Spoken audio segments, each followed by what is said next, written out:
This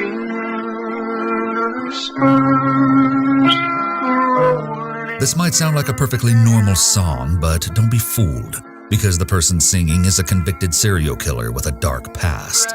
Police actually found this recording at his abandoned campsite, where he would lay in wait while searching for his next victim. It was the start of a brand new academic year at the University of Florida in Gainesville, and the once sleepy college town was suddenly buzzing with excitement. But as thousands of students flocked to the campus, they were completely unaware that the devil was watching their every move.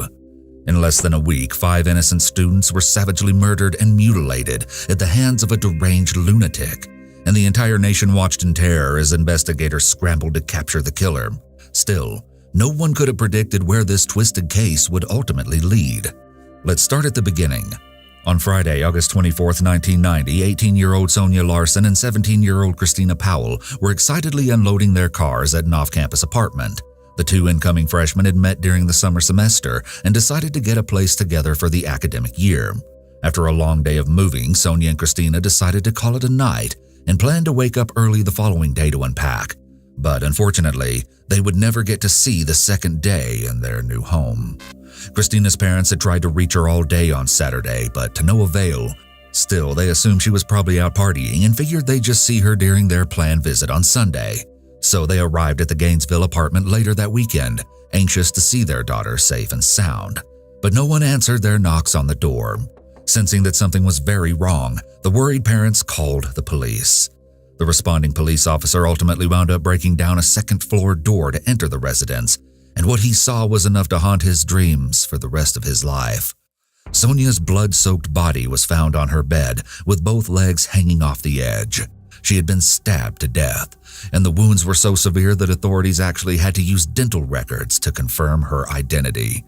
While her body showed signs of a desperate fight for her life, the medical examiner noted that it appeared to have been a blitz-style attack. As the officer moved downstairs, he found Christina lying spread eagle on the living room floor. The killer had placed both a bottle of cleaning solution and a towel between her legs, and horrifically, they had also removed both of her nipples with surgical precision, leaving behind 3-inch circles of missing flesh. Neighbors of the two young women told police that they had heard the song Faith by George Michael blaring from their apartment either late Friday night or early Saturday morning. They also reported hearing loud thumps during that time and a shower running at around 6 a.m. on Saturday morning. During this chaotic time, authorities worked to reassure the public that these brutal attacks were likely an isolated incident caused by a jealous boyfriend or someone else who might have known the two women. But they were in for the shock of a lifetime. 2 days after Sonia and Christina's murders, Gainesville police received a call from the nearby Alachua County Sheriff's Office, where 18-year-old Krista Hoyt was employed as a part-time file clerk. She was incredibly dependable, so her co-workers requested a welfare check when she failed to show up for her midnight shift. The on-call sheriff went to her apartment, less than 3 miles from Sonia and Christina's residence, and got no response at the door. So he went around to a back window, completely unprepared for what was coming next. He looked through the glass into Krista's bedroom and felt the blood in his veins turn to ice. Krista's lifeless body was hideously bent at the waist and positioned on the edge of her waterbed, with mirrors carefully placed all around her for dramatic effect. She was naked except for socks and sneakers, but that's only the beginning. Someone had cut off her nipples and sliced open her abdomen from the chest down to the pelvis. The thriving young woman had also been decapitated, and the killer mockingly placed her head on a bookshelf to stare back at the mutilated corpse. These details are the hallmarks of a serial killer, as they often leave a signature or modus operandi for their crime, such as cutting off victims' nipples and positioning the bodies. As well, the killer's behavior seems to have escalated after the first attacks on Sonia and Christina, as Krista's body had increased signs of mutilation. It's possible that in order to reach the same level of excitement that they felt with the first 2 attacks, the killer had to do more with the next victim in order to feel that same thrill. Now that 3 young women in Gainesville had been barbarically murdered in the span of 24 hours, police were starting to suspect they might have a sadistic serial killer on their hands. As news circulated around the campus, some parents even insisted that their children return home for the entire semester. Those who stayed began taking extra precautions, purchasing weapons and seeking protection in numbers during the night. Still, those measures wouldn't be enough to save Tracy Paulez and Manuel Taboda. Tracy and Manuel were both 23 years old and longtime high school friends who lived together in a popular off-campus apartment complex. Tracy was reportedly very nervous about the recent attacks, but she felt a sense of security living with a male roommate. So on the evening of August 27th, she waited for Manuel to return home from work before taking a shower. But little did she know that someone was already watching them. The next day, one of Tracy's friends was concerned by her absence from class, so she contacted a maintenance worker at the apartment complex, who used a master key to gain entry to their unit. Inside, he immediately saw Tracy's nude body on display in the hallway, with an ominous trail of blood indicating someone had dragged her out from her bedroom after stabbing her to death. Her hair was still wet from the shower she had taken when Manuel got home. Manuel was in his bedroom, also killed by countless stab wounds. He had apparent defense wounds, and blood spatter on the wall suggested he had attempted to fend off the attacker in a frenzied struggle. In the wake of these 5 horrific slayings, the entire Gainesville community entered a state of hysteria. Students were fleeing the campus as police grappled for clues that would help them catch the person responsible before they got the chance to strike again. Meanwhile, camera crews and journalists flooded in to satisfy the nation's curiosity surrounding the savage attacks, and they were about to get much more than they bargained for. After a 72-hour-long deadly rampage, the killing suddenly stopped, leaving an eerie silence for those left behind. Then, the day after Tracy and Manuel's bodies were discovered, detectives located a rough campsite in a nearby wooded area. It was there that they found a cassette tape containing eerie recordings of songs that appear to refer to the murders. The theme of this song is power. Black stallion, you bring a grim reaper. The mystery writer is the Grim Reaper, who has the power to choose who lives and who dies. Betting stars in town, well, you tell him I'm around. He has the power to evade the 10 star, i.e. the police. The chorus of the song also suggests that he enjoys the fact that everyone is wondering what his real identity is and what his motive may be. Street rider, what's your name? You're a killer, drifter gone insane.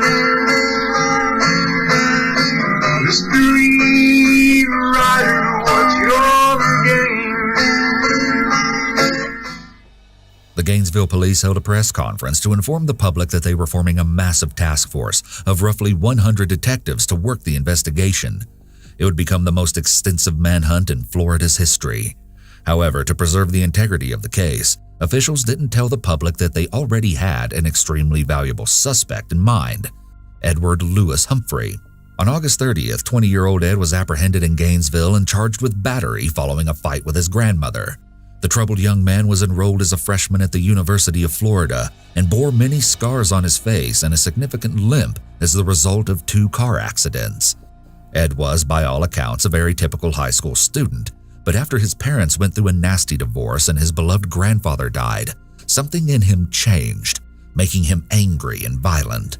The very few friends he had described him as a recluse who often carried a hunting knife. Ed was eventually diagnosed as manic depressive and hospitalized on more than one occasion. The police were also called to his residence several times following reports of him acting berserk. Around the time of his enrollment at the University of Florida, Ed's behavior worsened and became more unpredictable, and then the killings began. So investigators set his bail at $1 million and held him in a 10-foot by 10-foot concrete cell, while they focused on gathering more evidence against him. But despite their best efforts, detectives couldn't stop the media from catching wind of their prime suspect, and soon, Ed Humphrey's name was all over the local paper. During his interrogation, Ed rambled on to investigators about his split personality and insisted that John in the Bible had committed the brutal crimes. He also placed himself right around Sonia and Christina's apartment on the night they were murdered. Split personality refers to a psychological disorder called dissociative identity disorder, which was previously known as multiple personality disorder. True dissociative identity disorder, DID, is quite rare and often is considered to be controversial. In fact, today many professionals will not diagnose someone with DID. Still, a search warrant was executed on Ed's car, grandmother's house, and the Gainesville apartment where he sporadically stayed. Investigators found several knives and seized his sneakers to compare them to prints found at the third crime scene. They also located 3 magazines containing articles about decapitation in a pillowcase. Experts then compared the DNA found at the various crime scenes, including hairs, blood, and seminal fluid, to Ed. While they didn't return a match, this information led detectives to believe that 2 people had been responsible for the crimes. Still, that alone wasn't enough to guarantee a conviction, and investigators began looking for Ed's accomplice. They decided to look for clues in other unsolved murder cases and quickly zeroed in on a 1989 slaying in Shreveport, Louisiana. The victims were 24-year-old Julie Grissom, her 55-year-old father Tom, and 8-year-old nephew Sean. The trio had been savagely attacked in the residential neighborhood where they lived, and the motive didn't appear to be robbery, but something far more sinister is what caught the attention of investigators. The murders appeared to have been done hastily, with Julie being the primary target. While all 3 were stabbed to death, the young woman had been crudely positioned for dramatic effect, just like the Gainesville cases. The killer even took the time to fan her hair out in a sort of halo around her head. Investigators felt like they were onto something, but they were about to receive the shock of a lifetime. On September 7, 1990, officers were called to a Winn-Dixie grocery store in Ocala, roughly 40 miles from Gainesville, where the manager was being held at gunpoint. The assailant gathered money from the registers and then ran out of the store to a nearby parking lot. Upon arrival, officers located the man sitting inside a stolen Mustang, and when asked to surrender, he briefly pretended to comply before accelerating straight into traffic. After colliding with another vehicle, the driver proceeded to take off on foot, but police quickly caught up and arrested him. The offender's name was Danny Harold Rolling, and he had a lot to say. Without prompting, Danny openly confessed to stealing the Mustang and, even more shockingly, shooting his father in the face and stomach. Detectives subsequently found out there was an outstanding warrant on Danny for the attempted murder of his father.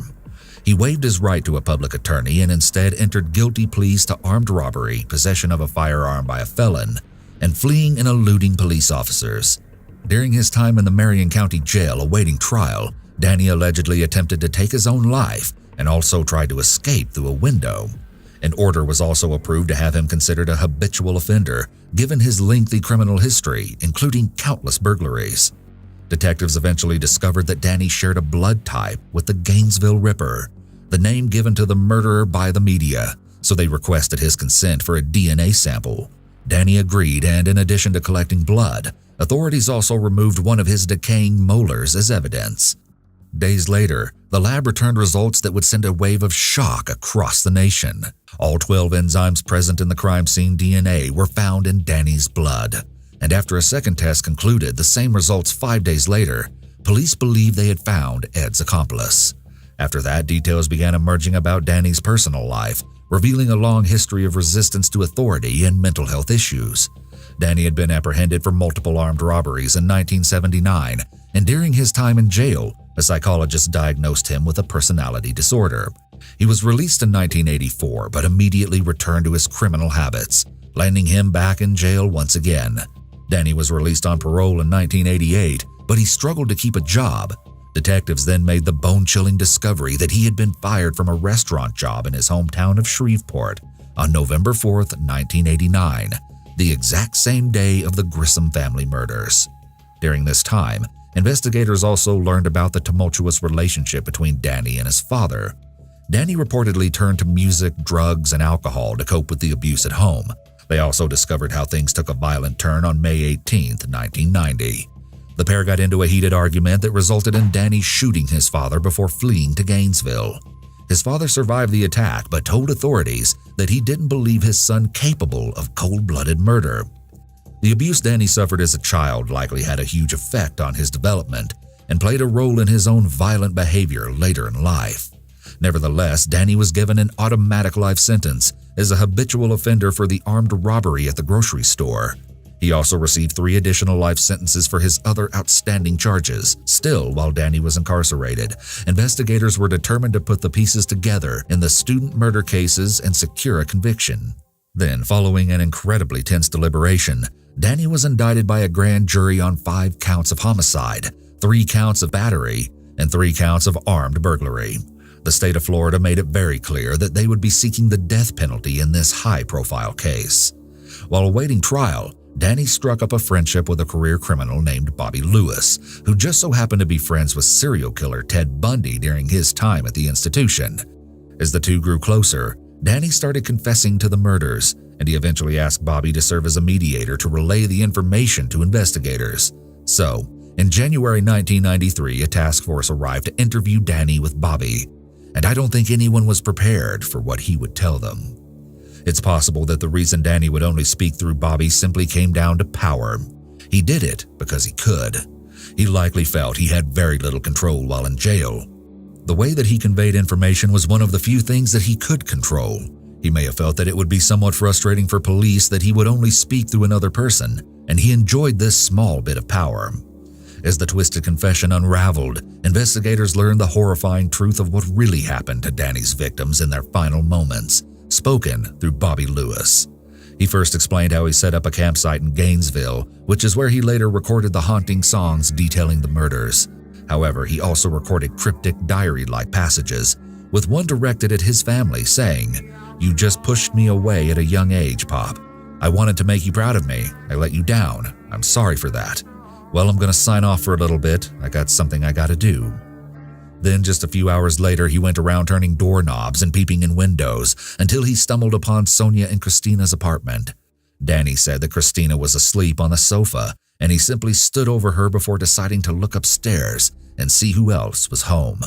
That's when he found Sonia asleep in her room amidst piles of boxes waiting to be unpacked. Danny quickly taped Sonia's mouth shut to stifle her screams and bound her wrists.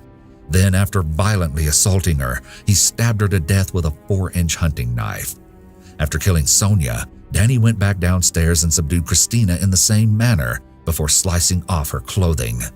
The sick predator then assaulted her and stabbed her in the back 5 times. Oh, but he didn't stop there. Danny went back upstairs to Sonia's room and dragged her body across the bed to an unnatural position and returned to do the same to Christina. It's believed he took these cruel extra steps to startle whoever found the girls and gain notoriety. Finally, he ate a banana and an apple from their kitchen before leaving. Next, Danny stated that he stalked Krista Hoyt for several days before breaking into her home and lying in wait. When she returned, he admitted to assaulting the young woman before stabbing her to death. The mutilation of her body occurred post-mortem, but shockingly, he left her apartment and came back later in the day when he realized his wallet was missing from his campsite. While he didn't find his wallet, Danny impulsively decapitated her corpse during this return visit. Afterward, he arrogantly contacted authorities, but not about the grisly murder he'd just committed, but rather to see if anyone had turned in his wallet. Moving on to the killings of Tracy and Manuel, Danny claimed to have been peeping around prior to settling on the pair. Then he used a screwdriver to break in and immediately went to Manuel's bedroom to subdue him as he slept. He stabbed the college student relentlessly, noting that he put up an intense fight that required Danny to stab him 8 or 9 more times for around a minute. According to Danny, Manuel had called out to Tracy, urging her to run for her life. Unfortunately, after witnessing the horror in the other room, Tracy retreated back into her bedroom and locked the door. Danny kicked in the door and wrapped her hands and mouth in duct tape before assaulting and killing her. Finally, he posed her body in the hallway, stole a shirt from Manuel's dresser, and ran off into the night. Danny claimed to have acted alone and said he had never met Ed Humphrey, despite the fact the police were convinced the two had worked together. Oh, and get this.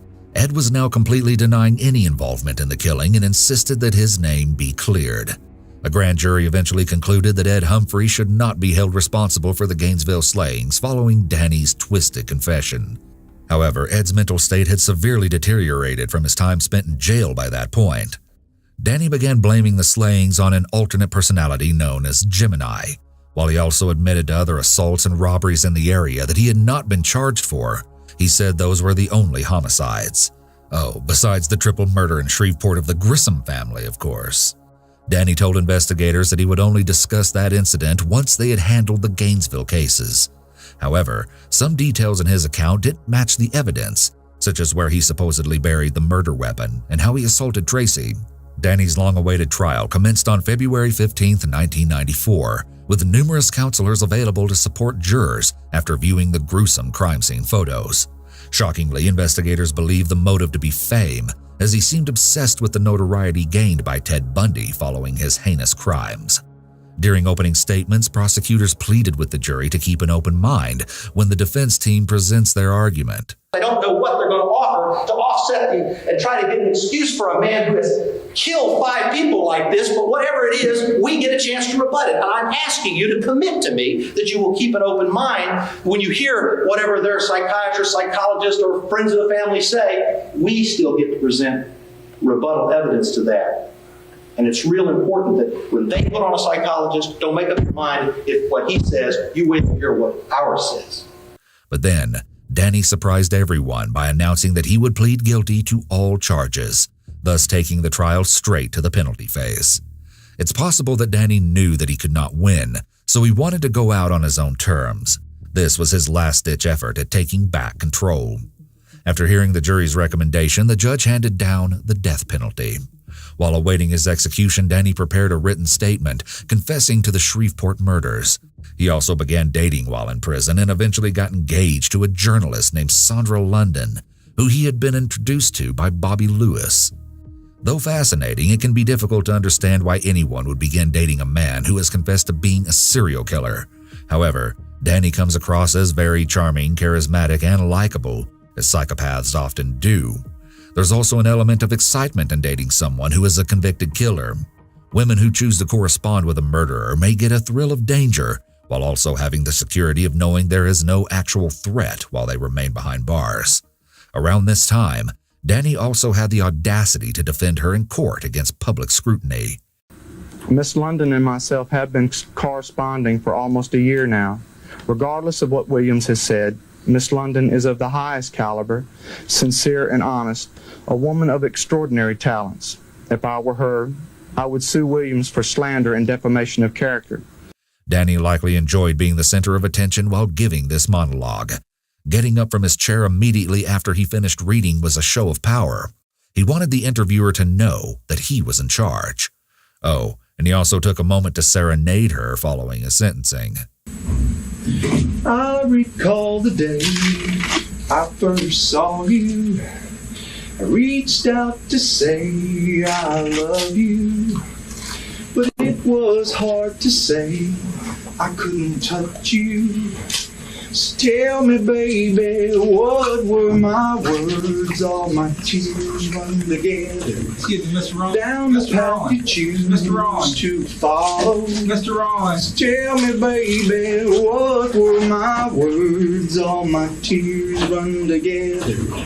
What were my words? All my tears run together, baby, just like rain. Okay, you get one song and that's it, Mr. Ron. On October 25, 2006, the nightmare which went on to inspire the 1996 horror film Scream finally ended when Danny Rolling was executed by lethal injection in front of nearly 50 spectators, including some family members of his victims. The killer reportedly sang a rambling hymn-type tune on his deathbed, calling on songs from his childhood to bring him peace, not that he deserved any. Here are a few red flags from this case. Danny's past illegal behavior, including multiple armed robberies, were a warning sign that his crimes may escalate. The attempted murder of his father was a signal that he may be capable of further violence. Unfortunately, there was likely nothing any of his victims could have done differently. All of the Gainesville murders were committed at the home of the victims, where they likely felt safe. The main preventative measure in this case would have needed to occur many years earlier, when Danny was a child. If you suspect that a child is being abused or exposed to violence in the home, please report this to your local authorities or call the National Child Abuse Hotline at 1-800-4-A-CHILD, 1-800-422-4453.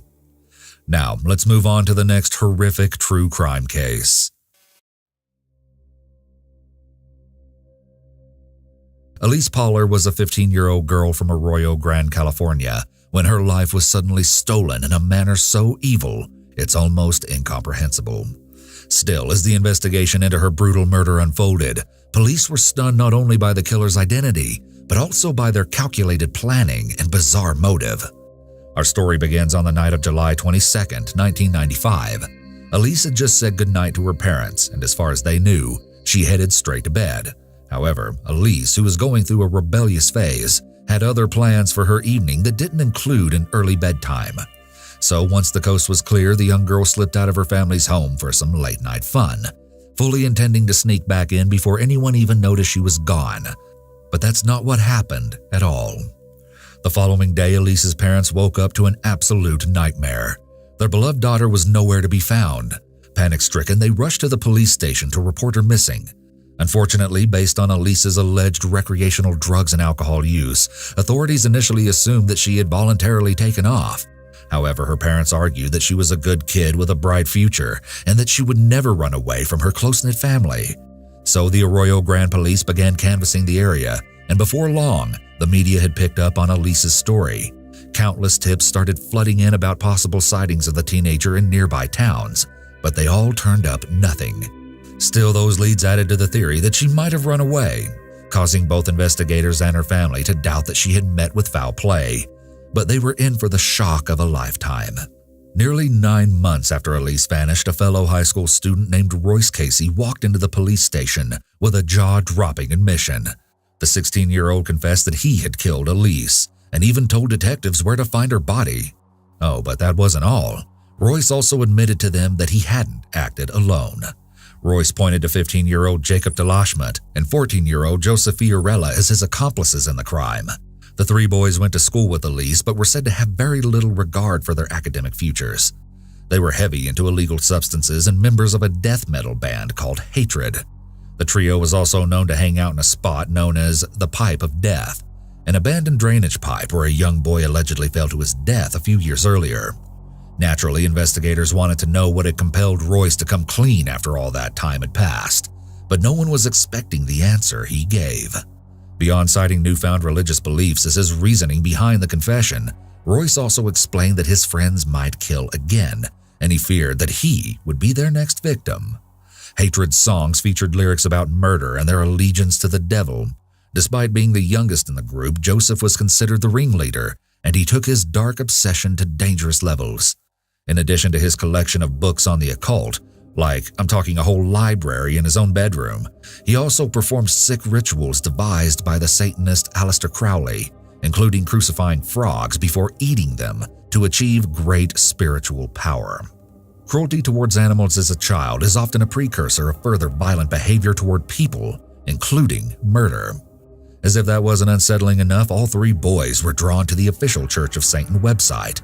Joseph and Jacob actually paid $100 each to become card-carrying members and priests of the religious organization. So how did Elise get mixed up in this satanic fixation, you ask? Well, be warned that the truth is more shocking and terrifying than you could ever imagine. It all started when Joseph and Jacob began to post elaborate stories on satanic chat groups about human sacrifices. They outlined bizarre rituals involving the butchering of female virgins that would earn them a ticket to hell. The delusional youths also believed that this offering to the devil would make them better at playing music, and ultimately give them the level of craziness needed to become famous. Spoiler alert, it didn't. Regardless, it was with this diabolical plan in mind that the boys started looking for a victim, and for reasons unknown, they were determined to find someone with blonde hair and blue eyes. Jacob, who is regarded as the most friendly and social of the bunch, was tasked with finding their sacrificial lamb. However, the boys had a bad reputation around town, making it difficult for them to find anyone willing to hang out with them. That's when Jacob remembered Elise Poller, with her big blue eyes and blonde locks. The two had met at a drug counseling center after getting in trouble for possessing illicit substances at school. While they weren't friends per se, they were at least acquaintances, so Jacob figured it was worth a shot. A few months before the murder, Elise was confronted by the boys while walking home from school. They shouted at her, asking for help and saying someone had fallen down the embankment and injured their leg. She approached and looked down the slope, finding no one to be there, and as she turned around, the boys surrounded her with maniacal gazes.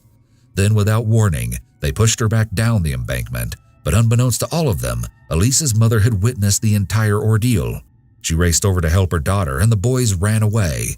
When asked about what had happened, Elise told her mother that she thought the boys were trying to play a harmless game. Little did she know that they had something far more sinister in mind that day. Still, Elise saw them as intriguing and different from everyone else, and naively, she didn't sense any of the boys as a threat. She was particularly fond of Jacob, and they started talking more, with him inviting her to meet up at the Pipe of Death on several occasions, but Elise declined. However, it wasn't until a chance encounter at a party on July 21, 1995, that hatred's evil plan finally took motion. Jacob asked Elise for her phone number and offered to supply her with marijuana later that night. She agreed to sneak out after her parents went to bed and meet the band members just a few steps from her home for a quick smoke session. So on that fateful night, Elise stuffed pillows under her bed covers to fool her parents if they peeked in her room and called out the last thing she would ever say to them: "I love you and I'm going to bed." Always trusting, it never even occurred to her that the three outcasts she was about to meet might be capable of harming her, let alone killing her in an occult ritual. Upon meeting the boys, they all decided to ingest a form of acid before venturing into a nearby eucalyptus grove to smoke. At some point, Elise lost her footing and stumbled to the ground, prompting one of the boys to violently grab her hair and pull her into the dense underbrush. Suddenly, one of them whipped off a belt and wrapped it around her neck, tightening it until her eyes bulged and she could barely breathe. Elise lost consciousness but woke up a short time later to the boys taking turns stabbing her in the neck with a knife. She desperately fought for her life and even attempted to scream for help, but it was no use. The attackers stifled the helpless girl's cries by stomping on her neck. Violence sometimes escalates when multiple people are involved in an attack, due in part to feeling less responsible as other people can share the blame. The level of brutality may even increase, perhaps as each person tries to one-up each other. Recounting that night, Royce later told investigators that Elise was on the ground praying to God and calling for her mom. Elise suffered 12 stab wounds and then was dragged to a nearby tree, which the boys had previously dubbed a sacrificial altar. Investigators actually believe that at least one of the boys returned several times to defile her decomposing body after the incident. According to the three offenders, that was the final element of their satanic ritual. Over the next 9 months, Elise's body remained hidden in the eucalyptus grove until Royce's guilty conscience caught up with him. His relationship with Joseph and Jacob had become somewhat detached, and he reportedly only spent time with them because he was afraid they would kill him if he left hatred. Royce also began attending a Church of God regularly.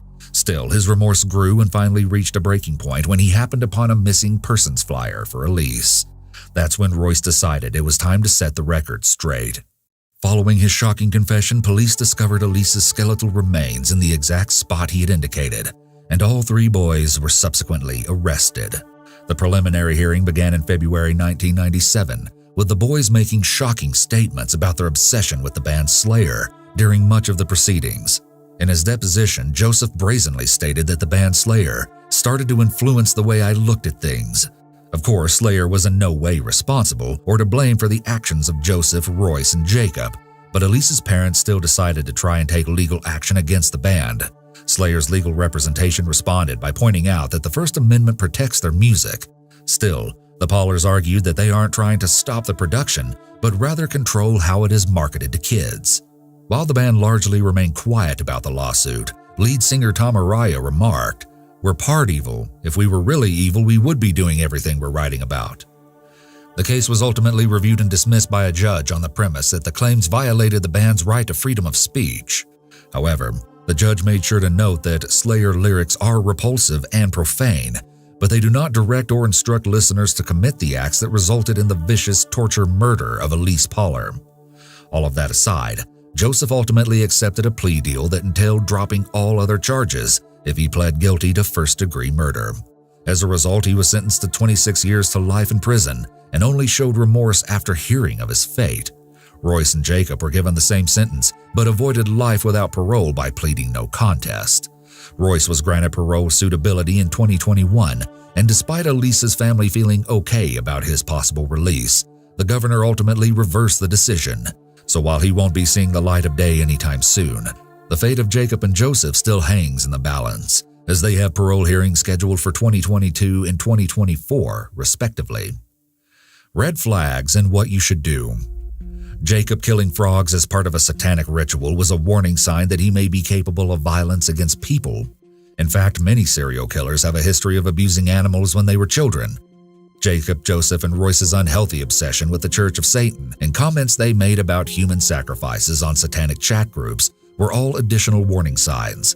Having a preoccupation with violence indicates that someone may eventually cross the line from fantasy to reality. The boys pushing Elise down an embankment months before her murder was a huge red flag. It's possible that they intended to kill her at that time, but were only stopped because her mom witnessed the incident. You should be wary of any act of violence, even if it appears to be done in a joking manner.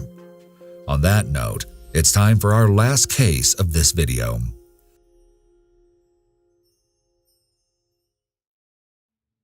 Savannah Gold was an art student from Jacksonville, Florida, who has been described as a natural caregiver and true empath.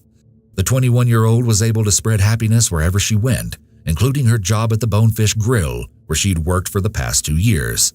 However, on August 2, 2017, she left home for a 5:30 shift at the seafood restaurant and never returned. Investigators quickly realized Savannah never even got the chance to clock in.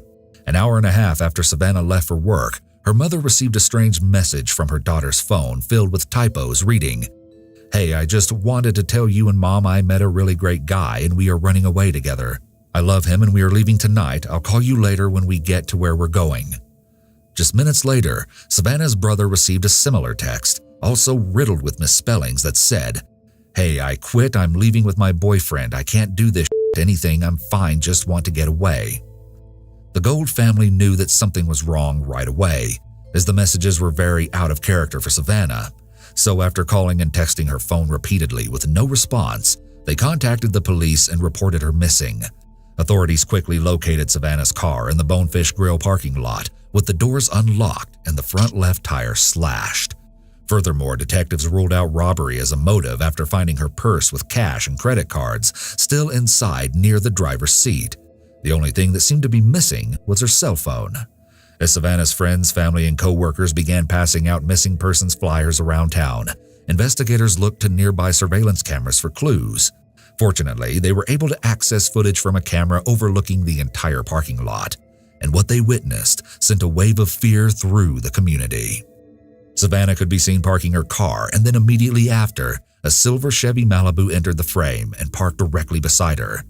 She exits her vehicle and then stops to talk to someone inside the Malibu through the rolled-down driver's side window for around 14 minutes.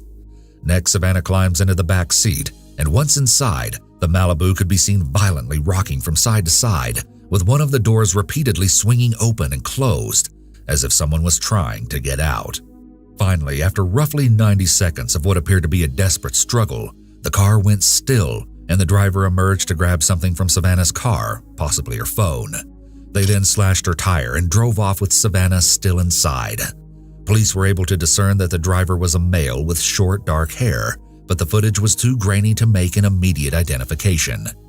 Realizing with horror that they had just witnessed an abduction caught on tape, detectives sprang into action and started working to identify the vehicle captured on the surveillance video. They also began interviewing anyone close to Savannah, including a chef and manager at the Bonefish Grill named Lee Rodart, who had been heavily involved in the search efforts. The 28-year-old had been in contact with Savannah's family and more than willing to help look for her. He also appeared frazzled and incredibly distraught over his co-worker's sudden disappearance. Lee told investigators that he hadn't seen her the entire day, but everything changed when investigators found out he was the owner of the Chevy Malibu. So Lee was called in for a second interview 3 days after Savannah went missing, and this time, investigators noticed something that sent a chill down their spines.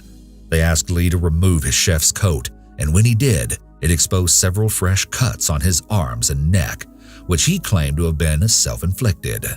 Now, this is where things start to get really crazy. Lee continued to deny any involvement in Savannah's disappearance, but he started offering some more insight into their relationship as the interview dragged on. So we kind of connected and hung out for a little while. I'd probably say a period of 2-3 months. Beyond being co-workers, Lee explained that he and Savannah had been casually sleeping together behind his long-term girlfriend's back for the past 8 months. Oh, and Lee was no stranger to Savannah's loved ones. In fact, one of her closest friends told police that Savannah and Lee spent quite a bit of time together outside of work and referred to him as her on-again, off-again boyfriend. Savannah's mother also reported that she was supposed to meet Lee for dinner at their home one evening, but he failed to show up. Faced with this information, Lee admitted that there was more to their relationship, but claimed he had recently broken up with Savannah. However, he said she got really upset and started telling coworkers about their little secret, which went against company policy. I heard that she has been basically telling a lot of people at work that we hooked up a bunch, like a couple days before that, and that she was going to like tell about the whole situation and, you know, try to get me fired. And why would that get you fired? I don't know. I'm a manager and she's an employee. So Okay. So, afraid of losing both his girlfriend and his job, Lee confronted Savannah in the parking lot and claimed to have said, "I would appreciate, I need you to stop." Lee continued to tell detectives that Savannah didn't respond well to his request, and an argument erupted between them. Still, he maintained his innocence and said that Savannah then got into a green Ford truck with someone and drove away. And she got out, and it looked like she was either texting or calling somebody. Okay. Because as she started walking towards there's an entrance to the plaza. Okay. Yeah, but Um, closer towards yeah. 295? Yeah. Okay. I wouldn't say she was walking along the edge of the plaza, but she was walking maybe towards this way. And I would say an older model Ford pickup, green, Okay. drove past me and around, and she got in. Okay. He also made sure to mention several times that Savannah took her phone. She had her phone in her hand. She got out of the car and walked towards the main entrance from San Jose. Unfortunately for Lee, cameras don't lie, and there was no green truck seen in the surveillance footage. However, up until this point, Lee was unaware of exactly how much investigators had gathered from the cameras, but when they finally told him, he changed his story. Lee suddenly confessed to killing Savannah, but insisted that he had acted in self-defense. She was hitting me. She wouldn't stop. He claimed that Savannah was attacking him in a drug-fueled rage, so he reacted by pressing his hands around her neck to make her stop. And it went back and forth, and I squeezed too hard. He then heard a pop and realized she was dead. But what he said next unnerved even the most seasoned detectives. I go home, and I don't know what to do, so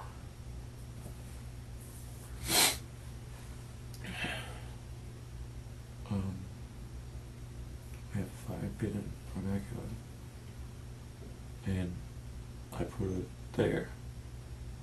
Although he breaks down and cries several times during this interrogation, it's unclear if he is expressing genuine remorse over what he did, or the fact that he got caught, or if he is simply putting on an act. Lee admitted to attempting to burn and bury Savannah's body in his backyard before he put her corpse in his trunk and drove to a nearby pond, where he dumped the remains. He also admitted to sending her family text messages from her phone to try and make it appear that she had run away. It's possible that when Lee went to talk to Savannah, he didn't intend to kill her, but instead he acted in a moment of rage. This could explain why the crime appears to be so disorganized. He appeared unaware that there were security cameras facing toward their vehicles. The text messages to her family were also full of typos and appeared to have been sent in a rush. Following the intense confession, Lee was left alone in the interrogation room.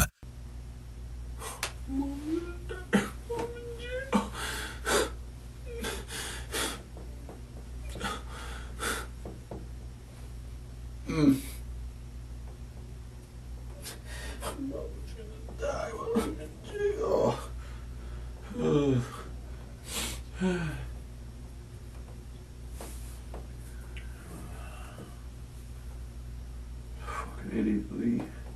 Fucking stupid. Lee's obvious distress and comment to himself about going to jail all support the theory that this killing may have been the result of a violent temper, rather than a killing that was carefully thought out. He appears to just now be realizing the consequences of his actions. Meanwhile, a dive team was deployed to recover Savannah's remains, and she was found exactly where Lee said she would be in the water. The body was found within a blanket and plastic sheet, bound with duct tape. During the autopsy, medical examiners found burns to 75% of Savannah's body, and the cartilage in her thyroid had been fractured. Still, they didn't believe it would be instantaneous, and could only report that her death was violent, so we might never know what really happened in that car. Oh, but just for the record, there were no drugs found in Savannah's system, hugely discrediting Lee's story of self-defense. As a result, Lee Rodart was arrested and charged with second-degree murder, tampering with evidence, and abuse of a corpse. He pleaded not guilty despite the detailed confession, and even tried to bring in the stand your ground law as his defense, which implies that a person has the right to respond to threats without fear of criminal prosecution. When that attempt was denied, he changed his plea to guilty to avoid a life sentence and was given 40 years behind bars. If you ask Savannah's family, that punishment is not nearly harsh enough. Red flags. The fact that Lee frequently changed his story about Savannah was a warning sign that he might not be telling the truth. How to avoid similar situations. Be aware of your surroundings in parking lots and parking garages. If someone immediately pulls in right next to you, especially when there are lots of available parking spaces, consider erring on the side of caution and moving your car. Unfortunately, that may not have made a difference in this case, as Lee was someone that Savannah knew well and trusted. If your romantic partner has a violent temper, even if they haven't been abusive toward you, alarm bells should be ringing as their behavior could escalate. For example, if your partner is angry and punches the wall, consider that this violence could be directed at you in the future. If you and your partner are arguing and they throw something, knock things over, or even start driving aggressively, these are scare tactics used to intimidate you. These behaviors can and often do intensify.